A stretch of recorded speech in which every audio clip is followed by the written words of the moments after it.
Study IQ IAS, अब तैयारी हुई अफोर्डेबल। नमस्कार दोस्तों कल डोनाल्ड ट्रंप का जो बयान आया है उसके बाद एक बहुत बड़ी पॉसिबिलिटी हो सकती है अमेरिका के अंदर कि वो तीसरे टर्म के लिए खड़े हो सकते हैं। जी हां, अब आप में से कहेंगे लोग कि यहां पर डोनाल्ड ट्रंप अगर तीसरी बार राष्ट्रपति बनते हैं तो उसमें प्रॉब्लम क्या है। भारत में भी आपने देखा होगा, जैसे नरेंद्र मोदी जी इस बार थर्ड टाइम प्राइम मिनिस्टर बने हैं, कई बार बन सकते हैं, मतलब कोई लिमिट नहीं है। लेकिन मैं आप सबको बता दूं, अमेरिका के अंदर, और आप में से ज्यादातर लोगों को पता होगा कि वहां पर एक व्यक्ति सिर्फ 2 बार ही प्रेसिडेंट बन सकता है, सिर्फ 2 बार। ये आप देख सकते हो खबर, after landslide victory Donald Trump hints at third term in White House. और इसी को लेकर काफी ज्यादा हलचल चल रही है कि क्या एक बड़ा बदलाव किया जाएगा। मतलब आज तक कभी भी अमेरिका के इतिहास में जो 22nd अमेंडमेंट है उसको हटाया नहीं गया, तो क्या ऐसा किया जाएगा डोनाल्ड ट्रंप के दौरान और क्या ये पॉसिबल है, वो सब कुछ मैं आपको बताऊंगा। चलिए आगे बढ़ते हैं, लेकिन उससे पहले मैं आप सबको ये भी बता दूं, अगर आप 2025 में यूपीएससी प्रीलिम्स देने वाले हैं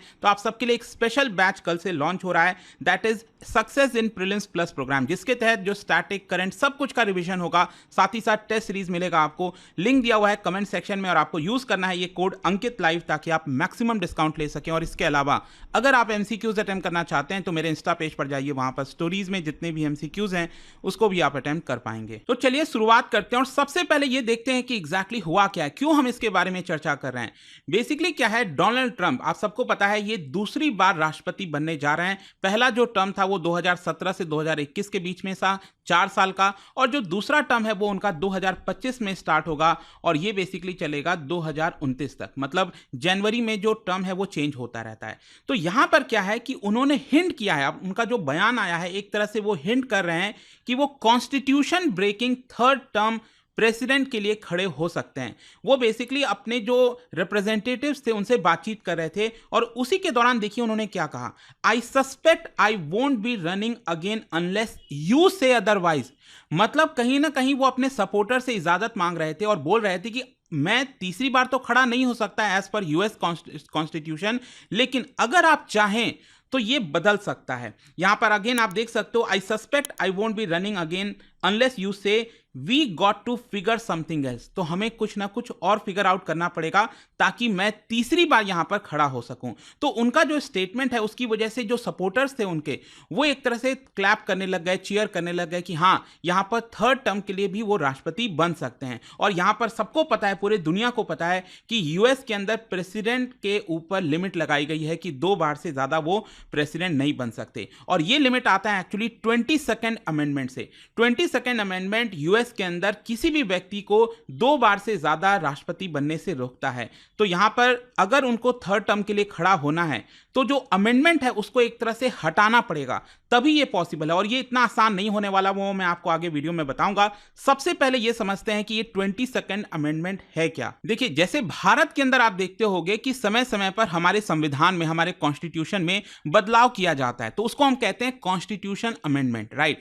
सेम उसी प्रकार से अमेरिका के अंदर भी वहां का जो संविधान है उसमें समय समय पर बदलाव होता है। लेकिन जो मेन डिफरेंस है ना भारत और अमेरिका में, वो ये है कि भारत में स्टिल आप जो अमेंडमेंट है कॉन्स्टिट्यूशन का वो थोड़ा सा आसानी से कर पाते हैं। और भारत में भी आपने देखा होगा कि अलग अलग चीजों के लिए अलग अलग प्रकार का चेंजेस होता है। जैसे आपको याद होगा जीएसटी में जब बदलाव किया गया था तो यहां पर जो हमारा पार्लियामेंट है, लोकसभा राज्यसभा, वहां से भी पास होना था। साथ ही साथ हमारे देश के अंदर जितने राज्य हैं उनके लेजिस्लेचर से भी 50% जो स्टेट्स हैं +1 उनसे भी वो पास होना था, तभी ये बदलाव हो पाया।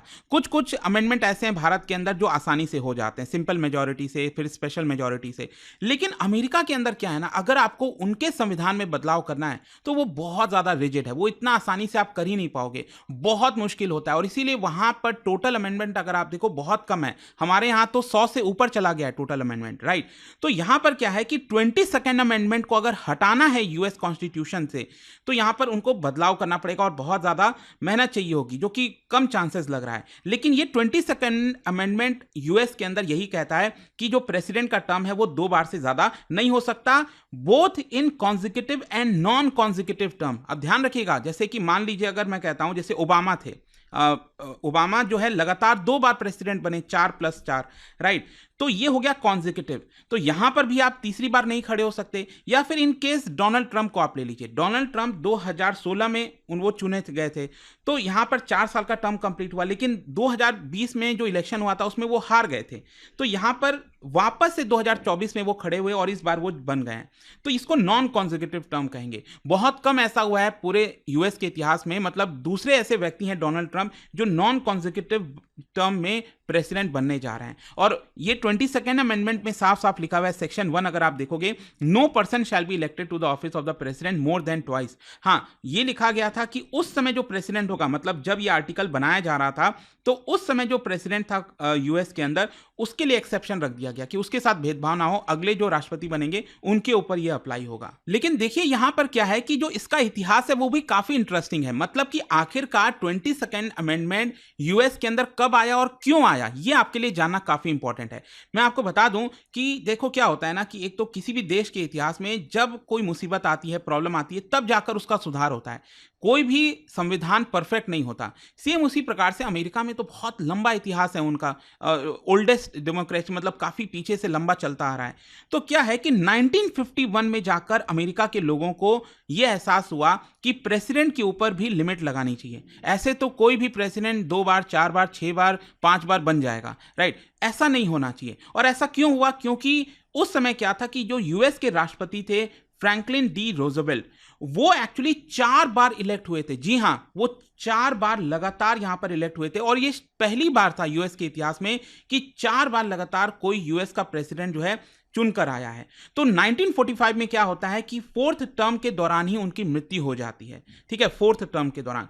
तो इसी की वजह से वहां के अमेरिकन लॉ मेकर्स और दोनों पार्टीज, चाहे वो रिपब्लिकन पार्टी हो या फिर डेमोक्रेटिक पार्टी हो, तो दोनों ही पार्टीज जो है एक तरह से इस बात के लिए रेडी थी कि हमें उसके ऊपर सीलिंग लगानी चाहिए। और यहां पर सीलिंग 2 टर्म कैसे डिसाइड किया गया? यह बोला गया यूएस के जो पहले प्रेसिडेंट थे और जो फाउंडिंग फादर माने जाते हैं यूएस के, दैट इज जॉर्ज वॉशिंगटन, उन्होंने 2 टर्म करके लीव कर दिया था। वो मैक्सिमम 2 बार ही राष्ट्रपति बने थे। तो इसी की वजह से इसको एक स्टैंडर्ड माना जाएगा, लेगेसी मानी जाएगी, उसको फॉलो करना चाहिए और 2 टर्म का एक तरह से लिमिट लगाने देना चाहिए, ठीक है। तो ये है आपका। अब क्वेश्चन ये है कि क्या कॉन्स्टिट्यूशन में ये जो 22nd अमेंडमेंट आया था 1951 में अमेरिका के, क्या उसको हटाया जा सकता है? देखो, मैंने आपको बोला जैसे वहां पर कोई भी अगर आपको बदलाव करना है, हटाना है, तो बहुत मुश्किल है, इतना आसान नहीं होने वाला। सबसे पहले तो मैं आपको बताता हूं क्या, वहां की जो कांग्रेस है ना, वहां की पार्लियामेंट, जैसे भारत में लोकसभा, राज्यसभा, उसी प्रकार से वहां पर आपको lower house, house of representative है, और जो अपर हाउस है दैट इज सेनेट। उन दोनों ही हाउसेस से आप देखिए यहां पर बताया जा रहा है कि 2/3 के मेजॉरिटी से आपको वो बिल पास कराना होगा ताकि 22nd अमेंडमेंट हटाया जा सके। और जैसे सेनेट के अंदर यहां पर 100 मेंबर्स हैं, तो इसमें आपको चाहिए 67, और यहां पर जो हाउस ऑफ रिप्रेजेंटेटिव्स हैं उसमें 435 हैं टोटल मेंबर्स, तो इसमें आपको 290 का नंबर चाहिए 2/3 मेजॉरिटी के लिए, तो तब जाकर ये हो पाएगा। और दूसरी बात यहां पर यह है कि मान लो अगर कांग्रेस से ये बिल पास हो जाता है, तो अमेरिका के जितने भी स्टेट्स हैं ना, अब अमेरिका में कितने हैं टोटल, 50 स्टेट्स हैं, तो उनके 2/3 स्टेट से भी पास कराना होगा। मतलब 50 में से 38 जो स्टेट्स हैं अमेरिका के, उनको भी ये पास करना होगा, तब जाकर ही ये पॉसिबल हो पाएगा। तो आप समझ रहे हो ये कितना मुश्किल होगा। फॉर एग्जांपल अगर हम कांग्रेस की ही बात करें, तो यहां पर डेमोक्रेटिक पार्टी और जो रिपब्लिकन पार्टी, ऑलमोस्ट दोनों के पास 50-50 सीट्स हैं। उसके अलावा यहां पर आप देख सकते हैं जो लोअर हाउस ऑफ रिप्रेजेंटेटिव्स, यहां पर भी लगभग आपको सेम ही आंकड़ा देखने को मिलेगा। Although Republican party, Donald Trump वाली पार्टी के पास थोड़ा सा ज्यादा है, लेकिन स्टिल मैं ये कहना चाह रहा हूं कि 2/3 नंबर लाना ये आसान नहीं है। एंड दैट इज वाई ये बोला जा रहा है कि भले ही डोनाल्ड ट्रंप यहां पर बोले कि 3rd टर्म वो प्रेसिडेंट के लिए खड़े हो सकते हैं या फिर वो लेना चाह रहे होंगे, तो उनको काफी मेहनत करनी होगी और देखना होगा कि वहां के लोग उस चीज को सपोर्ट करते हैं कि नहीं। आई होप कि ये वीडियो से आपको सब कुछ समझ में आ गया होगा। और जाने से पहले एक इंटरेस्टिंग क्वेश्चन, क्या बता सकते हो which of the following characteristics is not related to parliamentary government? इनमें से कौन सा पार्लियामेंट्री गवर्नमेंट से रिलेटेड नहीं है? इसका राइट आंसर आप सबको पता है, मेरे इंस्टाग्राम पर तो मिलेगा ही। वहां पर अगर आप नहीं हो कोई बात नहीं, टेलीग्राम से ले सकते हैं इसका सही उत्तर। मैं कई सारे जो एमसीक्यूज हैं वो यहाँ पर स्टोरीज में डालता रहता हूं। अगर आपको पीडीएफ है तो टेलीग्राम पर आइए, अलग अलग सोशल मीडिया पर आप जुड़ पाओगे। और जैसा मैंने आपको बताया, अगर आप यूपीएससी की तैयारी कर रहे हैं, कोई भी बैच चाहते हैं, you can simply use this code Ankit live to get maximum discount. And I hope कि वीडियो आपको पसंद आया होगा। मिलता हूं आपसे next time. Till then, thank you very much, see you soon. Study IQ IAS, अब तैयारी हुई अफोर्डेबल।